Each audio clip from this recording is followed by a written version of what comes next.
Hello, I'm Al Waller for the Fortson Library in Hampton, Georgia.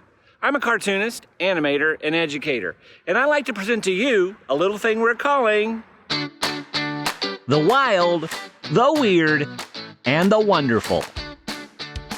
These are short video sessions where I teach you how to draw a cartoon version of something from the amazing world around us. But while I'm doing that, I'm also sharing some wild, weird, and wonderful facts about that thing you're learning how to draw. Here at the library, we're gearing up for a great summer reading program, Oceans of Possibilities. So in this session, we're diving into the subject of sharks. But before we get started, let's go over a few important things. First, do your best to draw loose and light. This allows you to erase and clean your lines up more easily. And once you get your drawing the way you like it, then you can go back over it with darker lines or a different medium. Next, if I'm going too fast, you can pause the video as many times as you need to. In fact, you can watch and re-watch as many times as you need to get your image down on the paper. Finally, relax. This should be fun, not stressful. There's no such thing as a perfect drawing. If you don't like how your image turned out, then move to another spot on the page or get another sheet of paper and try again. Remember, becoming good at anything, especially drawing, takes lots of practice. Now, are you ready? Then get your pencil, your paper, and shark-proof diving cage and let's jump in.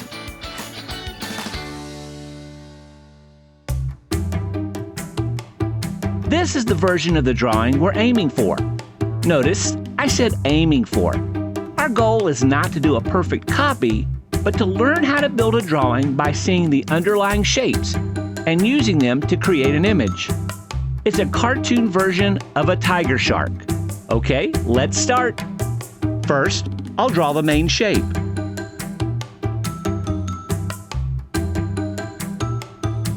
I like to do the top line first, just a slight curve to it. Then I draw the bottom line.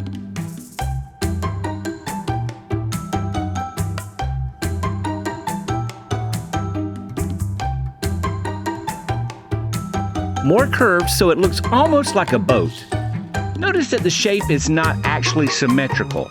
This area here will be the head, and this longer section makes the tail end of the shark. To help you see what I'm talking about, I'll put a guideline here. I'll erase it later. Now it's your turn. You can pause the video while you work on this step. When you're done, press play and move on to the next segment.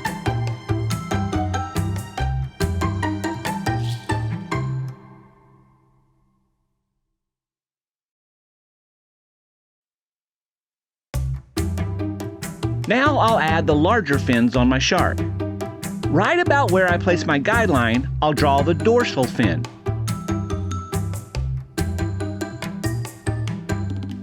Now the pectoral fins are slightly forward of the dorsal.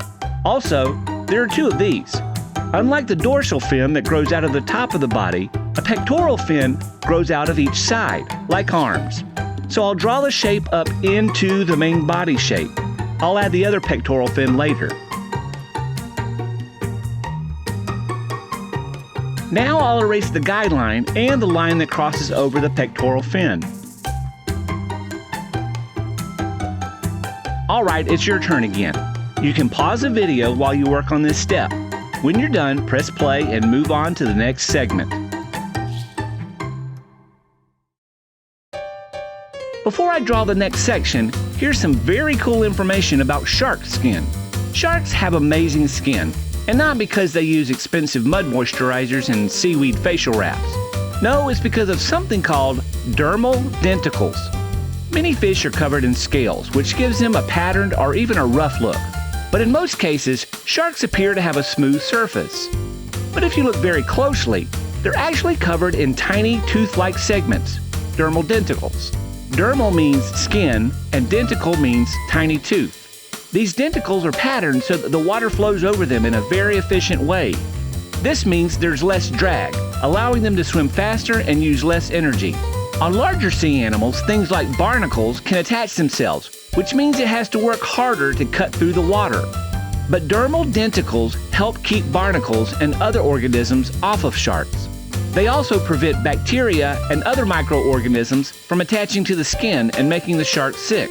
Scientists have studied dermal denticles and are creating paint and other surface materials to mimic their power. They've created products for airplanes and cars to help them cut through the air like sharks cut through water, as well as helping ships reduce drag and keep barnacles off the hull. This can save millions of gallons of fuel.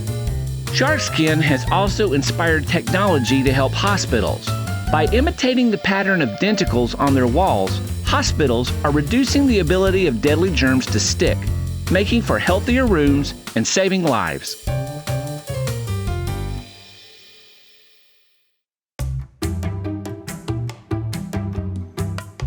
Now I'll draw some of the smaller fins and the tail fin, or what's called the caudal fin. I'll start with the caudal fin. To draw this, I use a banana shape, with most of the shape being above the body, like this.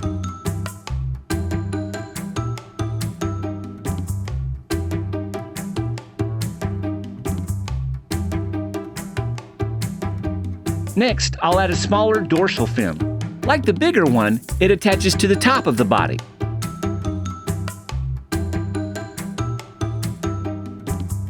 Now I'll draw what will become the pelvic fins. Like the pectoral fins, these grow from the sides, so I'll draw the shape up into the body and add the other pelvic fin later.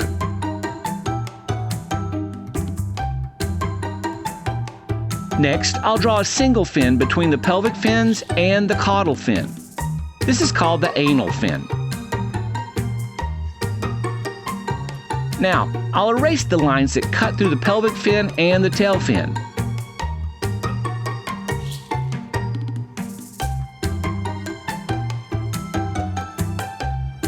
Okay, you know the drill. You can pause the video while you work on this step. When you're done, press play and move on to the next segment.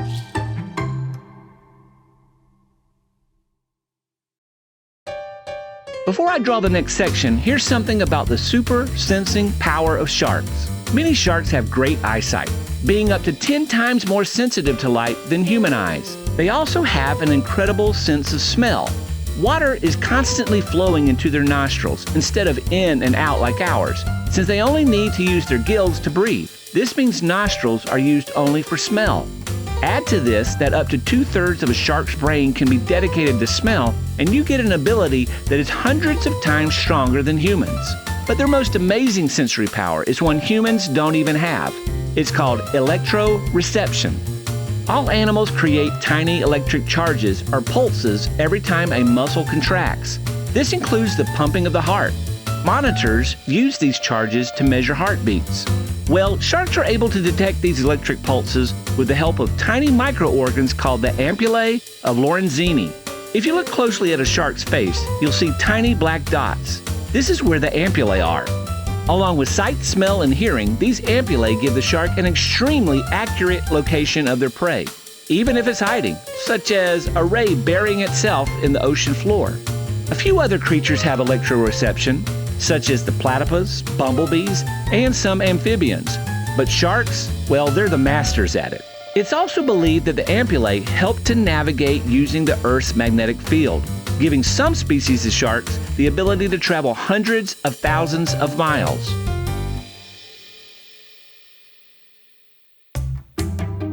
Now I'll draw the face. This includes the eyes, mouth, and nostrils. Of course, we only see one eye, since this is a profile or side view. To give the eye a serious look, I start with an almost flat top line. Then a nice curved line for the bottom part of the eye. Finally, I draw a large pupil.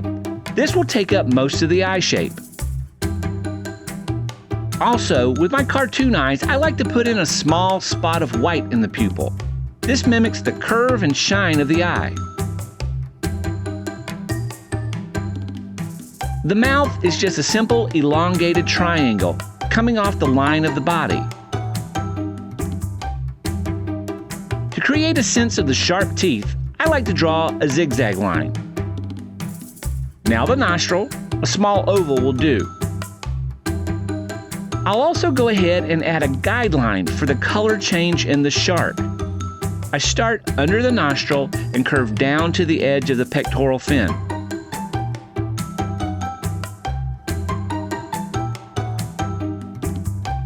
could stop here and pick up on the other side of the fin, but I like to draw through, then erase the line. This gives me a more natural line across the body. Now I erase the line through the pectoral fin. I'll finish the line going behind the pelvic fin.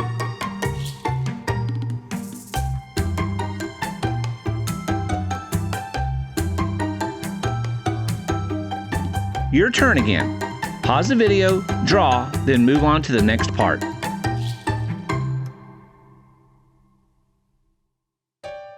Another fact about tiger sharks is that their stripes are there when they're babies or pups, but as they get older, these stripes fade. So before we finish up, we have to learn a little bit about baby sharks. There's a certain children's song that just about everybody knows these days. It starts out singing about a baby shark. Then it sings about mommy shark, then daddy shark, then grandma shark, and so on. You know the one I'm talking about. This song gives the idea that happy little shark families are swimming around, going on shark family picnics, and holding shark family reunions. Well, this just ain't true. In most species, if you're a baby shark, you're on your own from the moment you're born. That's right, no mommy shark to burp you or daddy shark to change your diaper. Instead of crying for a bottle, that newborn tiger shark starts out hunting.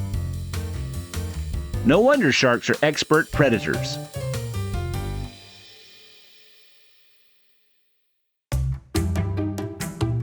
Now I'll draw the stripes that give the tiger shark its name. I'll also be adding a few finishing touches. First, I like to lightly draw a guideline down the side to make sure my stripes have a sense of order. I start here above the head, curve down in the middle, then back up to the smaller dorsal fin. Next, I'll draw a series of lines that help build the stripes. Start at the top of the body shape and draw down to meet the guideline. These can curve to show the shape of the body. Now I'll complete the stripes by making each line a long triangle.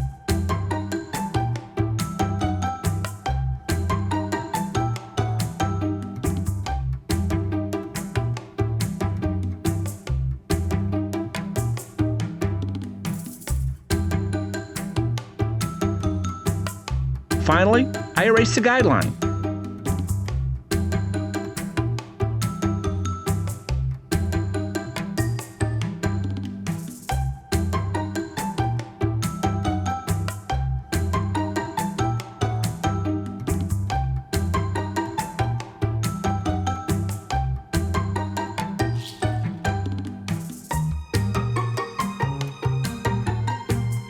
Now I'll add the other pectoral and pelvic fins with what I call a shadow line, right next to the first fins.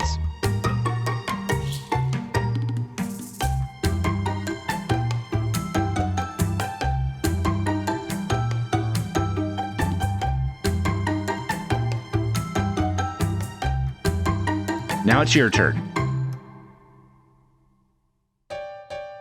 This completes our cartoon drawing of a tiger shark. You can enhance it by cleaning up your lines, tracing over with a darker medium like a thin line marker, or giving it some color. I scanned mine into the program on the computer, then I gave it darker, cleaner lines and colored it. You can also add other characters to your picture, maybe a background, or even add word bubbles and make it into a comic. If you'd like, take a picture of your drawing and send it to me at al.waller@henrylibraries.org. I'd love to see your work and hear from you. If you have suggestions for other sessions of the wild, the weird, and the wonderful, send those to me also. If you want to learn more about sharks, here are some great books to check out. Everything Awesome About Sharks and Other Underwater Creatures, written and illustrated by Mike Lowery. It covers a lot of information about sharks, but also teaches a great deal about the oceans themselves and many other types of creatures found there. But sharks are definitely the stars of this book. Sharkpedia by Nancy Ellwood. This book is a little older, but it covers a lot of different kinds of sharks. Full of great pictures and written in an interesting way, it also explains why sharks are seen as super scary and why this is mostly wrong. Neighborhood Sharks, Hunting with the Great Whites of California's Farallon Islands, written and illustrated by Katherine Roy. This book is based on the true story of a yearly visit by white sharks. It's illustrated with beautiful watercolor drawings, and while it is about great whites rather than tiger sharks, there's still a lot of information that'll satisfy your hunger for sharks.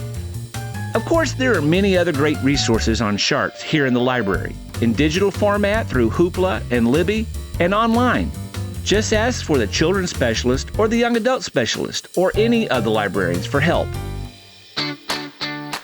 The Wild, the Weird, and the Wonderful is a service of Henry County Library System in Henry County, Georgia. So please come by and see us and take advantage of all the assets, tools, and services we have to offer. I'm Al Waller.